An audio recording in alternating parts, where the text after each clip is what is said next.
চিংড়ি ভুনা আমরা ছোট থেকে বড় সবাই খুব পছন্দ করে থাকি। আলহামদুলিল্লাহ। আজ আমি আপনাদের সঙ্গে আমি কীভাবে চিংড়ি মাছ ভুনা করি সেটাই শেয়ার করব ইনশাআল্লাহ।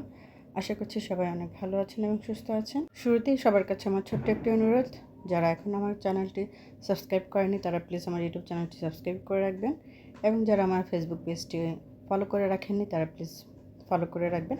তাহলে আমার পরবর্তী ভিডিওগুলো খুব সহজে আপনাদের কাছে পৌঁছে যাবে।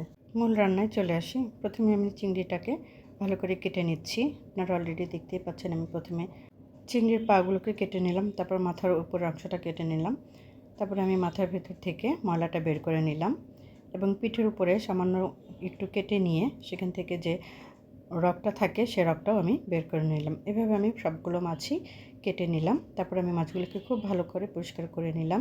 মাছগুলিকে খুব ভালোভাবে পরিষ্কার করে নিয়ে আমি এতে লবণ এবং হলুদ মিশিয়ে নিলাম।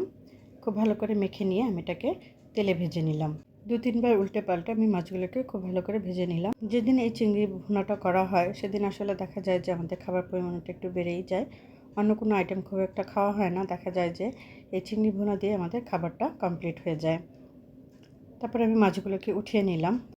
আপনারা দেখতেই পাচ্ছেন যে মাছগুলো মাশাআল্লাহ খুব সুন্দরভাবে ভাজা হয়েছে। তারপরে আমি আরেকটি পাত্রে তেল নিয়ে নিলাম। এখন তেলটা একটু গরম হয়ে আসলে রসুন বাটা এবং সামান্য আদা বাটা আমি তেলের মধ্যে একটু ভেজে নিলাম। রসুনটা যখন এরকম লাল লাল হয়ে আসবে সেই পর্যায়ে আমি এখানে পেঁয়াজ অ্যাড করে দিলাম। এখানে প্রায় 1 কাপের মতন পেঁয়াজ আছে। আমি এখন পেঁয়াজটাকেও একটু খুব ভালোভাবে ভেজে নেব। সাথে একটু লবণ অ্যাড করে দিলাম। পেঁয়াজের সাথে যদি আপনারা লবণ অ্যাড করে দেন তাহলে পেঁয়াজটা খুব তাড়াতাড়ি সফট হয়ে আসে এবং খুব দ্রুত এটা রান্না হয়ে আসে। তারপর আমি একে একে শুকনো উপকরণগুলো যেমন হলুদ, মরিচ এবং জিরার গুঁড়ো অ্যাড করে দিলাম।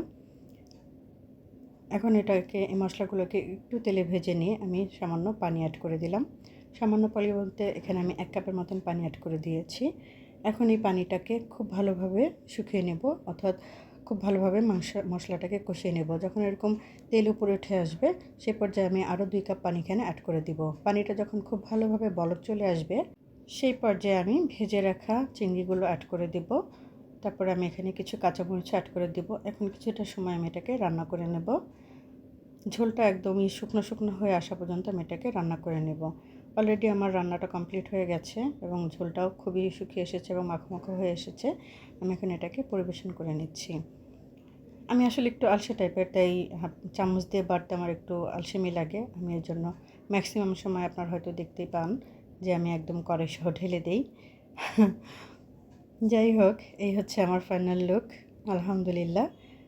আজ এখানেই শেষ করছি। সবাই ভালো থাকবেন এবং সুস্থ থাকবেন।